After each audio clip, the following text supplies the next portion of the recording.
Good morning students. இன்றைக்கி நம்ம என்ன பார்க்க போகிறோம் அப்படின்னா 12ஆம் வகுப்பு பின்வரும் விவரங்கள் தூத்துக்குடி இளம் முன்னோடிகள் சங்கத்தின் இறுதி கணக்கில் எவ்வாறு தோன்றும் என காட்டவும். சங்கத்தில் 100 உறுப்பினர்கள் உள்ளனர். ஒவ்வொருவரும் ரூபாய் 25 ஆண்டு சந்தாவாக செலுத்துகின்றனர். ஆண்டு இறுதியில் 10 உறுப்பினர்கள் சந்தா செலுத்தாமல் இருந்தனர். ஆனால் 4 உறுப்பினர்கள் அடுத்த ஆண்டுக்கான சந்தா தொகையினை முன்கூட்டி செலுத்தியிருந்தனர். இவங்க இறுதி கணக்கில் எவ்வாறு தோன்றும்னு சொல்லி கணக்கு கேட்டிருக்காங்க. 3 விஷயந்தான் கொடுத்துருக்காங்க. பார்த்திங்க அப்படின்னா 100 உறுப்பினர்கள் இருக்காங்க. ஒவ்வொரு உறுப்பினரும் 25 ரூபா செலுத்துகிறாங்க. அப்போ ஒரு வருஷத்துக்கு எவ்வளோ அப்படின்னா 2500. ஆண்டு இறுதியில் 10 உறுப்பினர்கள் சந்தா செலுத்தாமல் இருந்தனர். ஓகேவா? இது வருவாயில் வர வேண்டிய தொகை. இப்போ இன்னும் நமக்கு வராத தொகை அப்படின்னா 10 உறுப்பினர்கள் இன்னும் சந்தாவே செலுத்தலையாம். 10 × 25 ஒருத்தவங்களுடைய சந்தா எவ்வளோன்னா 25 ரூபா. அப்போ 10 பேர் இன்னும் செலுத்தலை. அப்போ பார்த்தீங்க அப்படின்னா 250 ரூபா இன்னும் என்ன வேண்டியிருக்கு, பெற வேண்டி உள்ளது, பெற வேண்டிய சந்தா. ஓகேவா?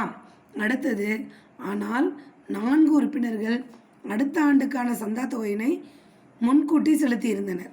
அப்போ இன்னும் 4 பேர் 25 ரூபாய் என்ன பண்ணியிருக்காங்க, முன்கூட்டியே செலுத்திட்டாங்க. 4 25 100. இது நமக்கு என்ன வந்திருக்கு, அட்வான்ஸாக வந்துருச்சு. அட்வான்ஸாக நமக்கு நம்மக்கிட்ட இருக்குது. அப்போ இந்த சந்தா பேர் முன்கூட்டி பெற்ற சந்தா.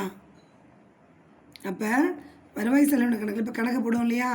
இப்போ 100 உறுப்பினர்கள் இருந்தாங்க, 25 ரூபா செலுத்துகிறாங்க. 10 பேர் இன்னும் செலுத்தாமல் இருக்காங்க.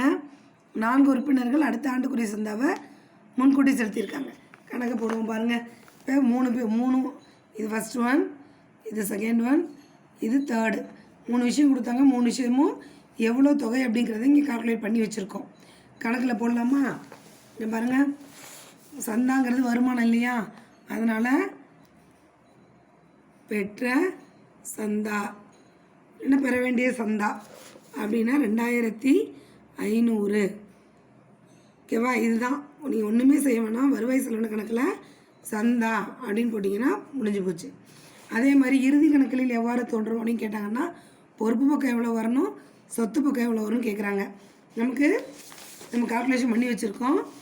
பெற வேண்டிய சந்தா அப்படிங்கிறது நமக்கு சொத்து, அதனால் சொத்து பக்கம் பெற வேண்டிய